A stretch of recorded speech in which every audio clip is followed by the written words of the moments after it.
Hi, everyone, and welcome to Macomb, Illinois. It's the Bison Media Blog pregame show as North Dakota State goes for a 29th consecutive win here in Macomb against the Fighting Leathernecks of Western Illinois. With Big E, Eric Peterson, and Jeff Kolpak, I am merely Dom Izzo. We're live on WDAY's Extra, WDAY.com, Inforum.com, any other forum property I can think of. We are live. Boys, the Fargo weather has followed us. It's sunny for the moment. It's cold, brisk, maybe the best word to describe it. Windy as well, Jeffrey. I'm not sure how that's going to affect game conditions we talk about later in today's show. Well, we talked to NDSU offensive coordinator Tim Paulsick this morning on our radio show, and he's not going to change the game plan. They're going to go with what they have. They think Carson Wentz, the NDSU quarterback, has a strong enough arm to where the wind probably won't affect what they want to do. Big E, NDSU comes into this game. I mentioned winners of 28 in a row, already 4-0 in the preseason, so to speak, of the non-conference. Now they get into the nitty-gritty, and what we've seen of the Missouri Valley, we've known it for the past 5 years covering this team, but now, especially what the league has done out of conference,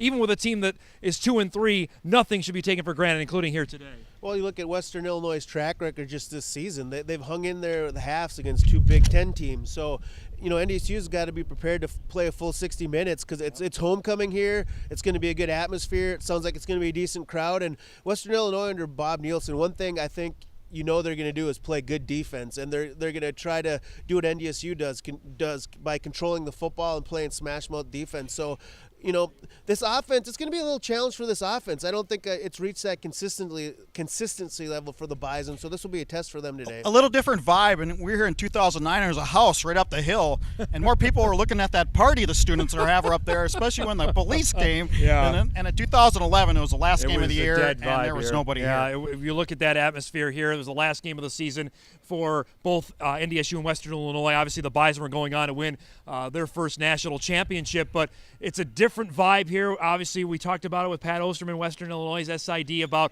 the culture change here, and nothing would do better for Western today than to knock off the top-ranked team in the country. They come off a loss against Southern Illinois last week in their conference opener. This series is a lot closer than people would expect, Jeffrey. The Bison are actually 3-0 here, but they're 0-2 in Fargo in kind of a neat nerd stat. The home team has never won in this series in 5 games. That is real interesting.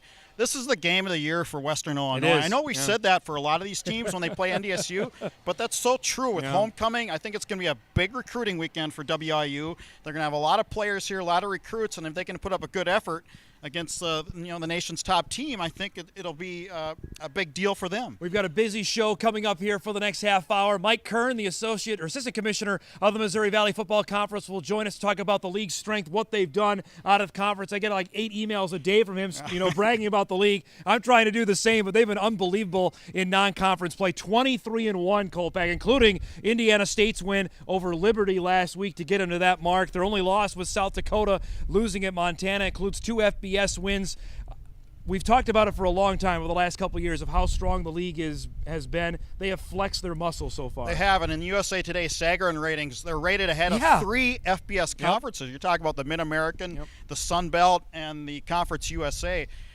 That's really saying something. I'm not a big thing on ratings if that translates to reality, but in this case, I think you can make a good argument for it. Well, look at the polls. 8 teams are ranked. There's no way you're going to go with a game that's not ranked today. And we'll talk about that a little bit later on in the pregame show about the ranked matchups in today's games. Well, yeah, and every game now in the Valley is a ranked versus ranked opponent. So we'll see how things shake out. For a first week of the season, it's awfully big. Big E, today is a milestone day for 3 cornerstones of the Bison defense. Travis Beck, Christian Dudzik, and Kyle Emanuel. All of them will be playing in their 50th game today. Just that number alone.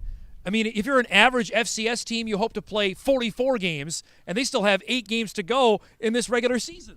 Well, not only that, I guess what you got to marvel at is the longevity or the durability, the toughness. I mean, Travis Beck hasn't been like a clean bill of health this whole way through. Like every other game last year, it seemed his shoulders popping out to the level where he even said sometimes he couldn't tackle as hard as he liked to. Christian Dudzik, a guy who's played corner, safety, back and forth.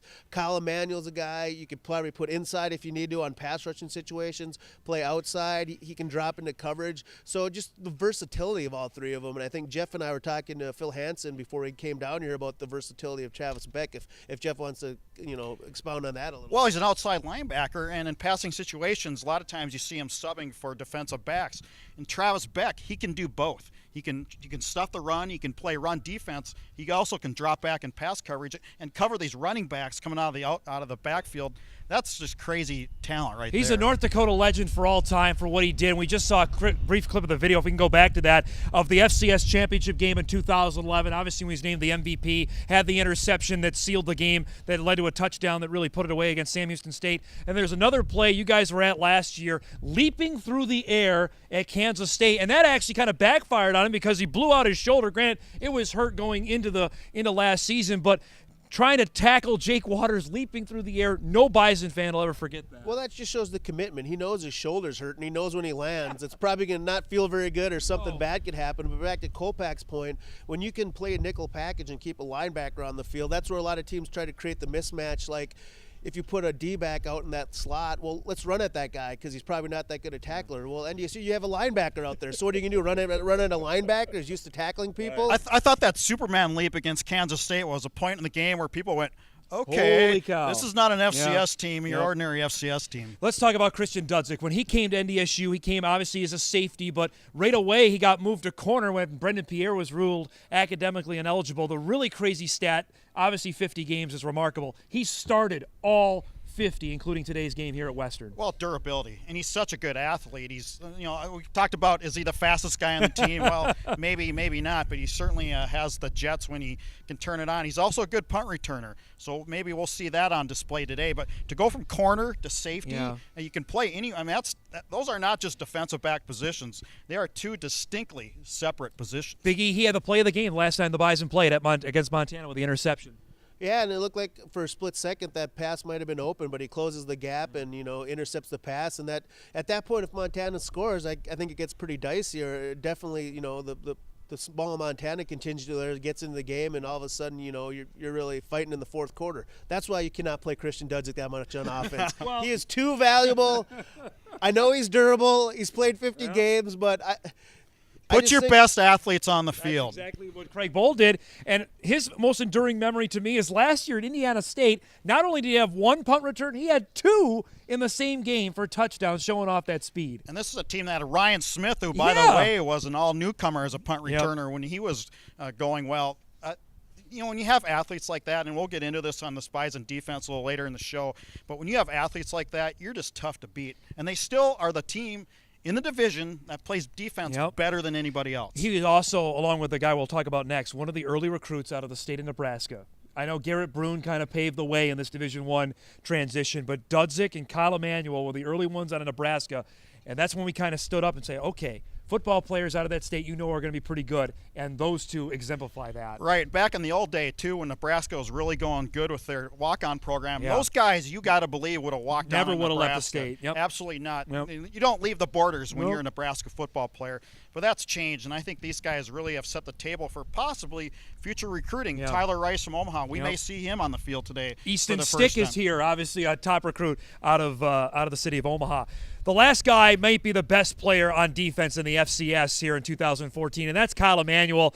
He's already got the best celebration dance going already in Big E in 2014, but he has been tremendous. 5 sacks already in the first 4 games. The first 2 games alone against Iowa State and Weber State, he was downright dominant. Well, Kopach probably wants to play him at fullback and Beck at running back if he wants to get the best athletes on the field. Let's just put everybody at risk. Good idea. Let's put everybody at risk. Good idea.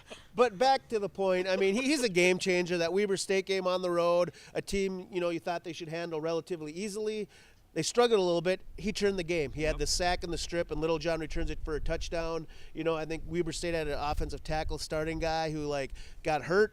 He smelt blood in the water. The next play, it's a sack. So he's the guy who can, turn the game on. The pass rush is huge. To have all that stuff on the back end is great, but if you can rush the passer, it makes all that stuff look better. And more than that, these guys, look at what Kyle Emanuel does off the field. He's a member of Blue Key Honorary Fraternity. There's only 35 members, and he's one of them. He's a regular in his Bible study group.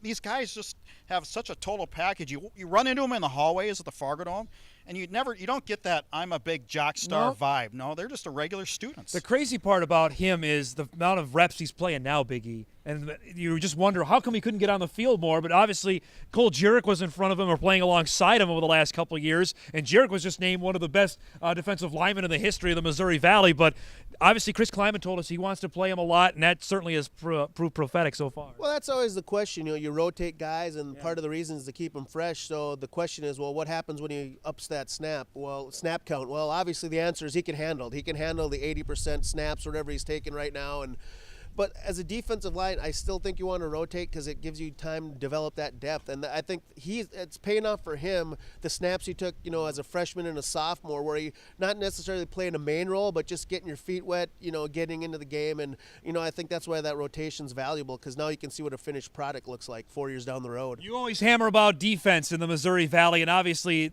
I believe it's the only conference in the FCS that plays defense. The CAA can get mad at me on that one, but this Bison defense, we knew it was going to be good. What they brought back, obviously, 9 starters returning in 2014. But you have a pretty interesting graphic about what they're doing here in 2014, maybe even better than what they did last year. Well, we heard so much about losing 23 seniors from last year, and this team won't be the same. But let's look at the defensive stats after 4 games and compare them to what they did last year.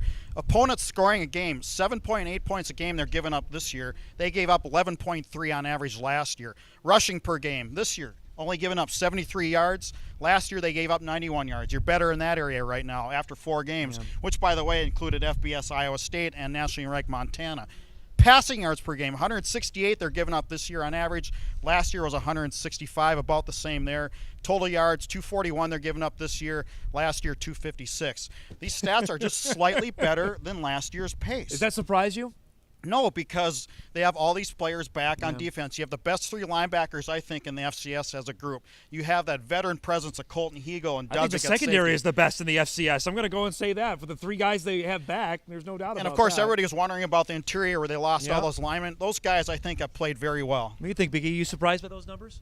No, because the fact of the injuries last year in a way helped him long term. With Grant Olson getting hurt, you'd hate to see that happen. But Little John had a kind of a dress rehearsal in the middle linebacker. He looked pretty good, and Jordan Champion got a couple starts under his belt when Marcus Williams got hurt. So through injuries and through just rotating guys in, a lot of those guys had seen some action, and I think 10 guys on this defense had started at one point. Not that they were regular starters, but you return 10 guys on a pretty good defense with starting experience. And like Jeff said, the backbone of that's kind of those starting linebackers, those 3. And then is there a better pair of safeties in the FCS? No. You got Colton Hegel and Christian Dudzik. You got the run stuffer and the guy who can, cover the pass deep. It's a pretty good combination back there. Also, you mentioned the young guys. Ambrosius has played really well since Mike Hardy went down. I look at Nate Tangway, who looks like he is going to be a bona fide guy in the middle for the next 4 years. Well, he looks the part. He plays the part. He's big enough. He's fast enough.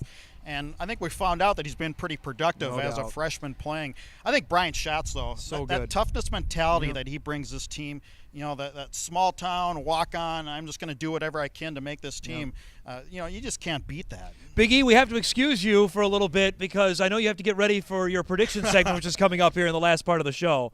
Well, just to expound on this. Oh, you're not done. One more before I leave. Never, you always get the last. You're hijacking the show. No, we're worried about.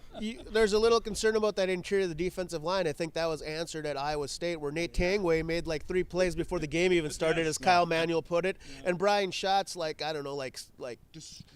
body slammed a guy. So that inside of the line really set the tone early on. And with that, I will leave. All right, there's the last word from Big E. He'll be joining us later. Of course, everyone waiting and wondering what he's going to pull out for his prediction. I don't know if he has a live Marine if he wants to pick Western Illinois today. They are the Fighting Leathernecks. I don't know if he has the budget for that. But we mentioned today is a huge day in the Missouri Valley Football Conference.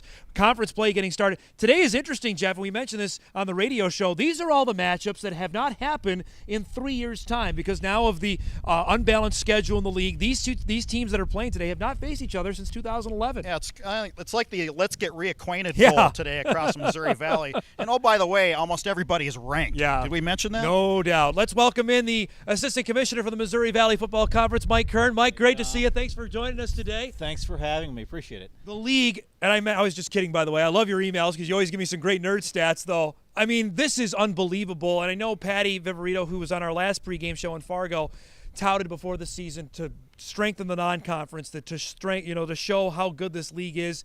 It can't be any better than what it has been for the first 5 weeks. No, it's the best we've ever had. At 23-1, 5-1 against ranked teams, and the one loss we had was against Montana when they were ranked number 3, and it was by a touchdown. Yeah. So we're really at a pinnacle now for our league. Let's get to the reasons why this is, and I think what one of the coaches brought up in the teleconference this year was the commitment that all these universities are making to football.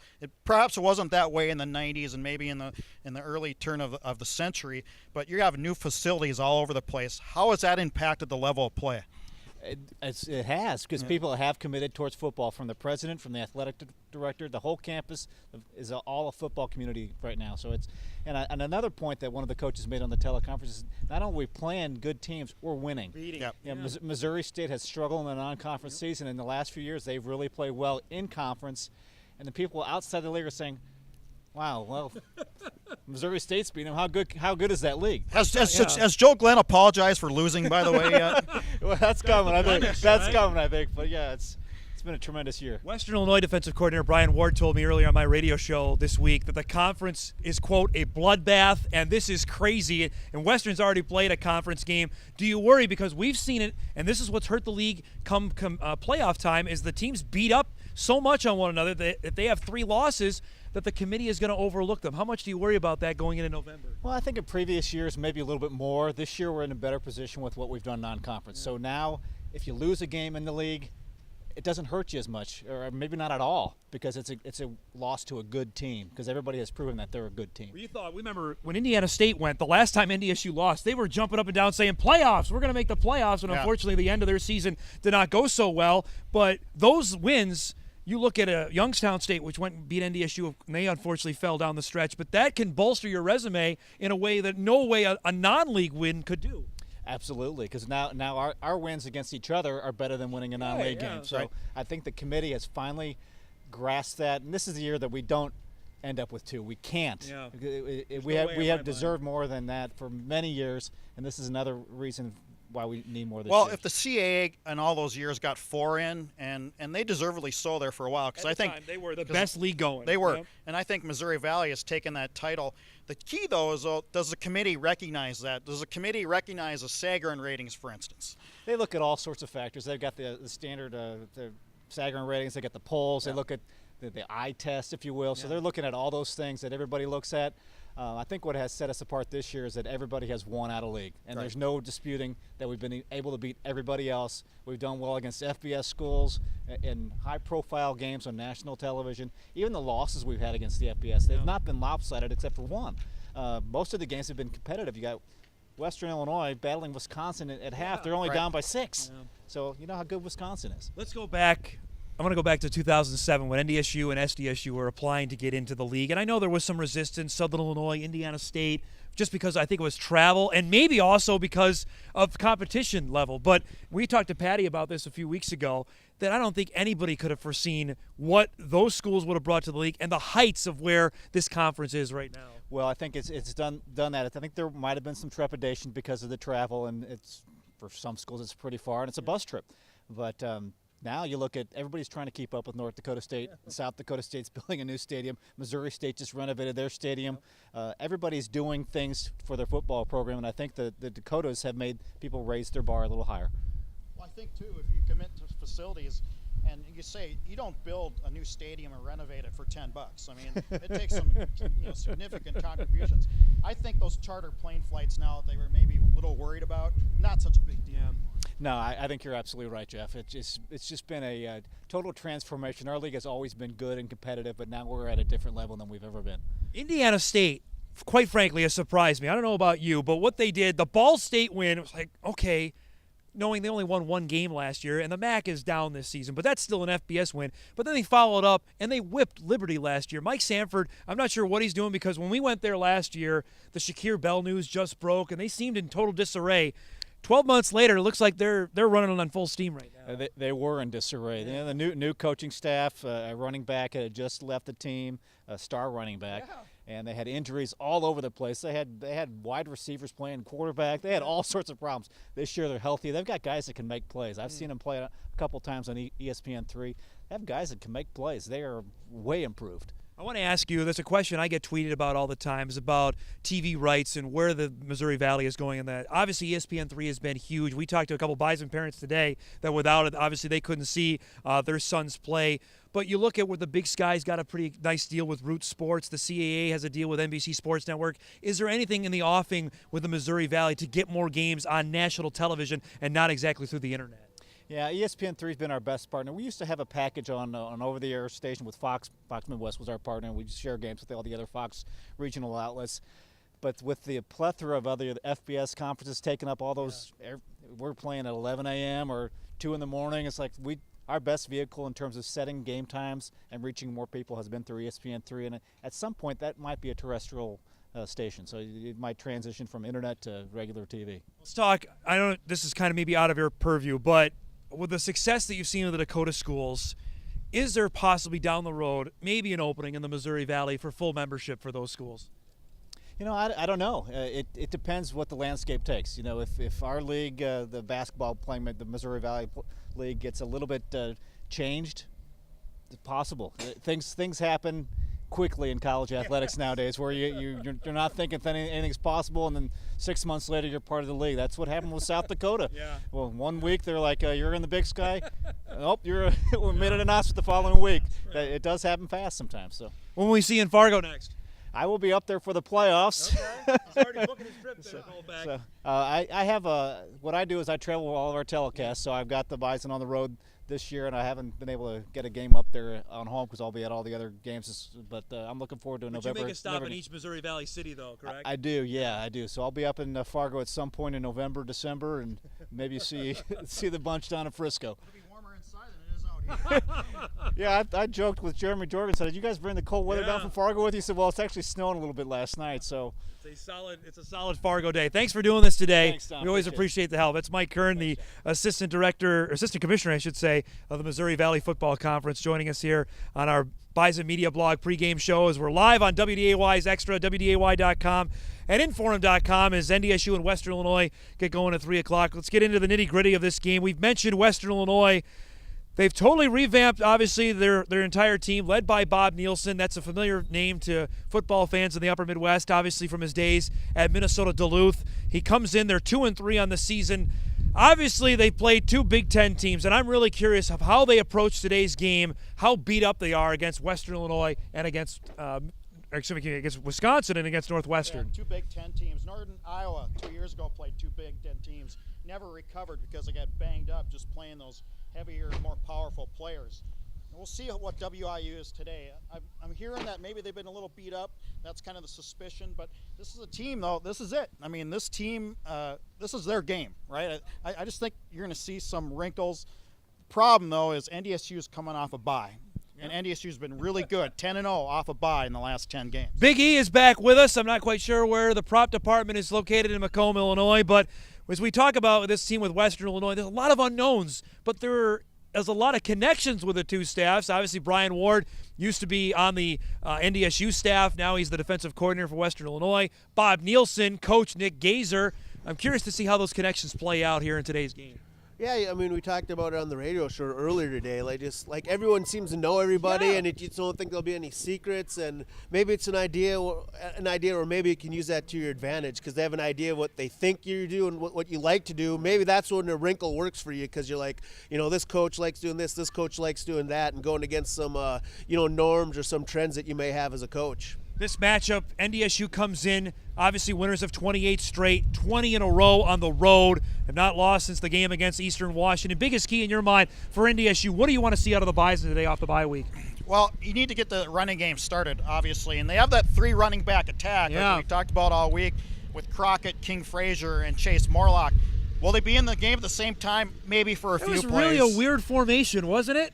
Yeah, in the game. Crockett said this week we got some tricky stuff off it, so I'm interested to see if that happens. It worked pretty well, Big E. The first couple plays they ran that, both Morlock and King Frazier each went for double-digit in yardage. Well, it just gives you a different look. You have three guys back there. Who's going to be the blocking back? Who's going to get the ball? So normally when you have the normal, Jedry Sear and Andrew Bonnet, you know who's going to get the ball, and maybe they'll throw a wrinkle and they'll throw it in the flat to the fullback.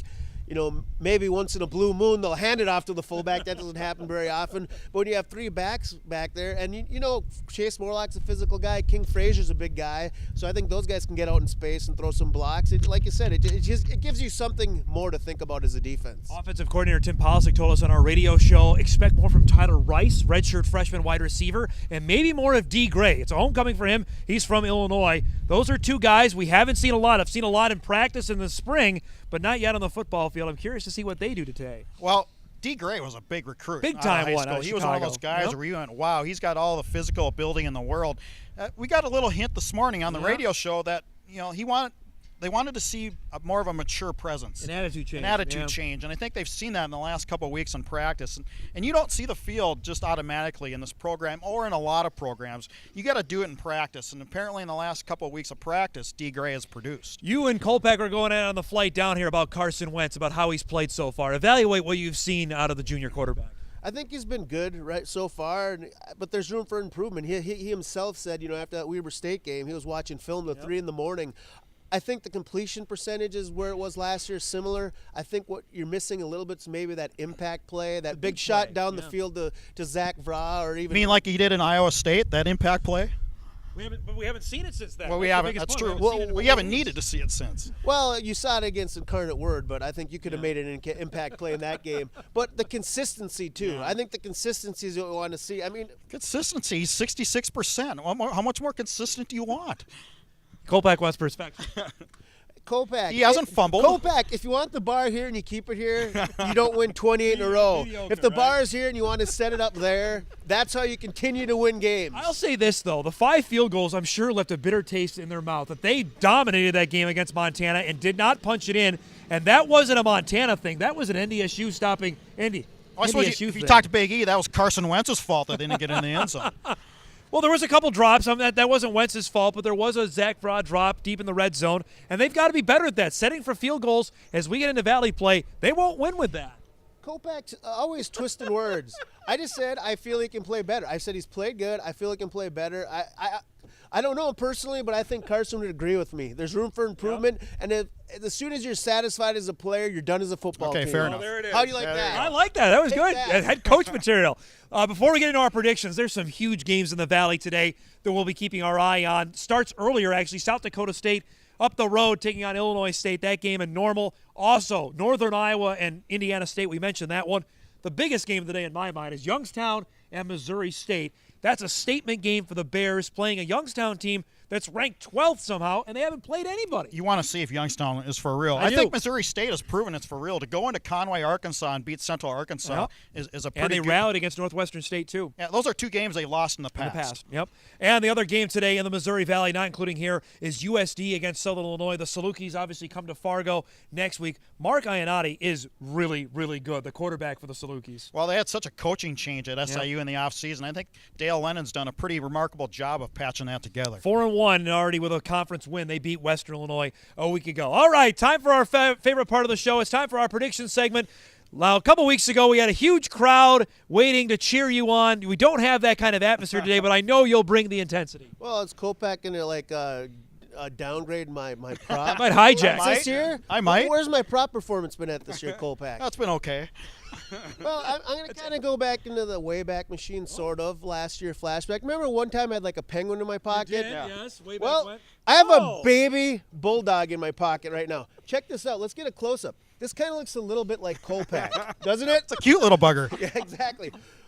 But it's a baby bulldog. Bob Nielsen coached the UMD Bulldogs to 2 national championships. The Leathernecks mascot is a bulldog, even though they're called the Leathernecks. Yes. But they're still baby bulldogs. He's just into the program. It hasn't matured enough. I think they're headed in the right direction, but a baby bulldog versus a mature bison, I think it's a dogfight for most of the afternoon, but the Bison pull away late. NDSU 28. Thank you for that.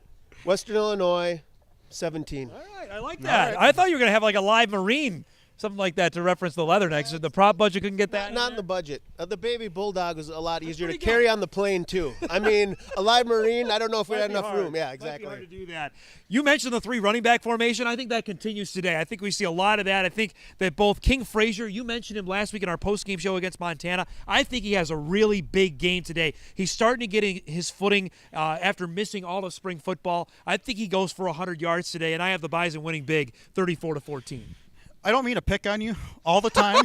Sure you do. But, hanging around me, you can learn a few things, especially fashion sense. Oh. When we had the NDSU AD being named press conference, he was wearing a plaid tie, or so I called it a plaid tie. You called it plaid, yes. You were corrected. I was corrected in a nice email from the assistant dean of the College of Human Development that, no, it is not plaid. It is tartan. Yes. Yes. So, I thought tartan was a floor from the 1980s that like was rubberized and made your knees go bad. The BSA used to have a tartan floor. yeah. So, so you could maybe use a couple of fashion tips. You've been wearing that sweater now for 2 years almost every day. So, I bought the sweater on your recommendation. So I guess you're ripping yourself now. All right. So on that sense, here's my pick. Oh, my. These glasses are the courtesy of one of the NDSU tartan project. Nice. You can hardly see through them. I don't know how you wear them. But I'm picking NDSU 31, Western 10. Kolpak's future is so bright, Big E needs shades, apparently. Well, he should wear these when he goes to the bathroom because he's always catching himself looking in the mirror. He's so vain, pumping his tires. Maybe this would we're talking about players on this team getting a maturity level. Kopak's got to reach some maturity level. You look good, at though. those things. You look ridiculous. Those are ridiculous. There you have it, folks. It's the Bison Media Blog pregame show. Our live blog will start at 2 o'clock. Also included coming up in a short while's time, our interview with Chris Kleiman and getting his thoughts as NDSU goes for a 29th straight win against Western Illinois. So the live blog on Inforum.com, complete highlights and reaction coming up on WDAY after the game. And then, of course, the postgame show. You'll see it on the Bison Media Blog and, of course, on WDAY.com. So for the Baby Bulldog, Big E, Eric Peterson, and the guy with shades, Jeff Kolpak, I'm Dom Izzo. Thanks, everybody, for watching live from Macomb.